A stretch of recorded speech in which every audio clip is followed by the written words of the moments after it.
আজকের এই ভিডিওটিতে একটি বিশেষ গুরুত্বপূর্ণ বিষয় আলোচিত হবে, তাই ভিডিওটি অবশ্যই সম্পূর্ণ দেখার অনুরোধ রইল। আর আজকের আলোচ্য বিষয় মানসিক অবসাদ তথা আগন্তুক চিন্তা বিষণ্ণতা থেকে নিজেকে কিভাবে মুক্ত করা যায় তথা মানসিক অবসাদ বা বিষণ্ণতা থেকে সহজেই বেরিয়ে আসার উপায়। তাই ভিডিওটি অবশ্যই সম্পূর্ণ দেখুন। রাধে রাধে, সকলকে জানাই শ্রীকথা প্রবাহ ধারা ইউটিউব চ্যানেলে সুস্বাগতম।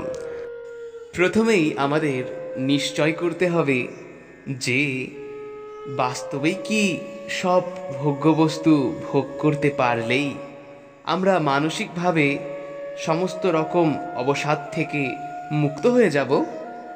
বাস্তবেই কি সাংসারিক সুখের দ্বারা সমস্ত চিন্তা ভয় শোক থেকে রেহাই পেয়ে যাব? না।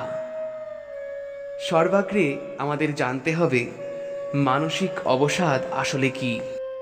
মানসিক অবসাদ হলো আমাদের আত্মবলহীনতা তথা ব্যর্থ চিন্তায় অকারণে উদ্বিগ্ন থাকা। কি তাই তো? অর্থাৎ অনুভব হচ্ছে সব কিছুই আছে, তথাপিও এমন এক আগন্তুক চিন্তা বিষণ্ণতা যেন গ্রাস করছে। অর্থাৎ এখানে স্পষ্ট যে এমন কিছু আমার কাছে নেই যা থাকা উচিত। সেই কর্মটি এখনো করতে পারিনি যেটি করা অবশ্য কর্তব্য, সেটি এখনো পাইনি যেটি পাওয়ার বাকি আছে।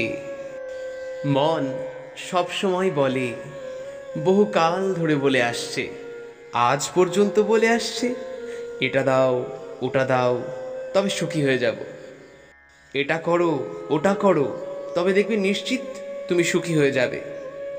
আর মনের কথা অনুযায়ী সব কিছুই দিলাম, সব কিছুই করলাম, সব কিছুই দেখলাম, মন যা যা বলল কিছুই তো বাদ রাখলাম না, তাও তো মন শান্ত হলো না।